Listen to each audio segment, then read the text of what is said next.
प्रिय भाई बहन, आप कैसे हैं। आज के ऑनलाइन क्लास में आपका स्वागत है। सर्वेशाम शुभम भूया, शुभम करोतु कल्याणम। कक्षा षष्ठ के भाई बहन, जो मैं पिछले वीडियो से ही आपको पढ़ा रही हूँ घाघ जी की कहावतें। तो कवि घाघ की जो कहावतें हैं बड़ी रोचक हैं, रुचिकर हैं और जीवन में बड़ी उपयोगी भी हैं। हमें क्या चीज़ कब नहीं खाना चाहिए, किस मास में क्या खाना चाहिए, किस मास में किस चीज़ का परहेज करना चाहिए और कैसे सेवन करना चाहिए, तमाम उपयोगी बातें इन्होंने अपनी कहावत में कहा है। तो माघ मास घी खिचड़ी खाए, माघ महीने में इसी में लिए माघ में मौनी अमावस्या पड़ती है। माघ मास में घी खिचड़ी खाए। घी और खिचड़ी का सेवन, खिचड़ी जैसे चावल दाल मिला करके, आलू गोभी भी लोग डाल देते हैं, सब मिला करके खिचड़ी बनती है। तो माघ महीने में घी और खिचड़ी खाना चाहिए। फागुन उठ के प्रात नहाए, और फागुन मास में सुबह सुबह ब्रह्म मुहूर्त में ही उठ करके नहाना, स्नान करना चाहिए।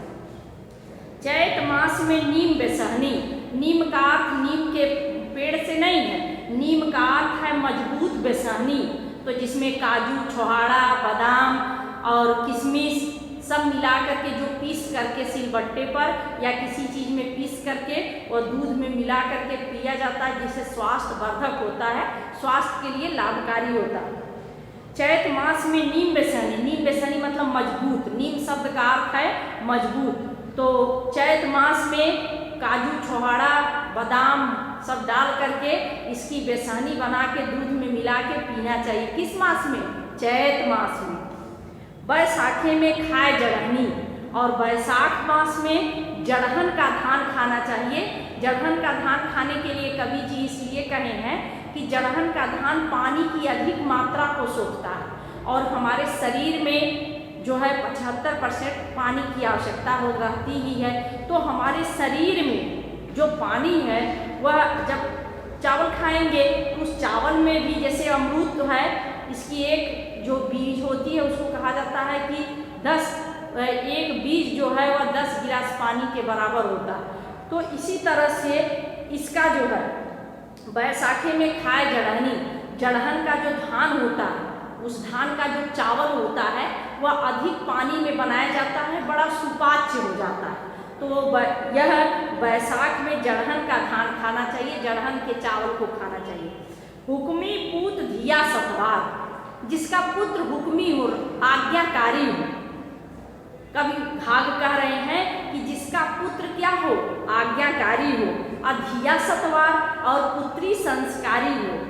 तिरिया भाई रखे विचार, और पत्नी जो है अपने पति को छोड़कर अन्य पुरुष से भाई का व्यवहार करे, अन्य पुरुष को भाई समझे। कहे घाघ हम करत विचार, घाघ जी कह रहे इस बात को मैं बड़े विचार विमर्श के बाद कह रहा हूँ कि बड़े भाग से दे करतार, अर्थात बड़े भाग्य से ऐसे लोग मिलते हैं, कुटुंब में, परिवार में ऐसे लोग बड़े भाग्य से मिलते हैं। कह रहे हैं घाघ जी, मैं बड़ा विचार करके इस बात को कह रहा हूँ कि ऐसे लोग बड़े भाग्य से परिवार में, कुटुंब में मिलते हैं जिनके पुत्र आज्ञाकारी हो, पुत्री संस्कारी हो, और भूल रहे हैं आप, और क्या हो, तीसरे नंबर पर पत्नी जो है वह अपने पति को छोड़कर अन्य सभी से भाई जैसा व्यवहार करे। अब अगसर खेती अगसर भार, आगे खेती, जैसे जैसे ही कार्तिक लगते ही क्या हो जाए, गेहूं की बुआई हो जाए, मटर की बुआई हो जाए, तो अगसर खेती अगसर भार, और सर पर जो भार हो अगर वह पीछे होता है तो गिरने का भी डर होता है और बैलेंस सही नहीं होता है, इसलिए और कष्टकारी होता है। पीछे ही मस्तिष्क अगर चोट लग जाए तो भी दुखदाई होता है। तो अक्सर खेती अक्सर भार, आगे की खेती, किसान की खेती अगर आगे है और सर पर बोझा अगर आगे है।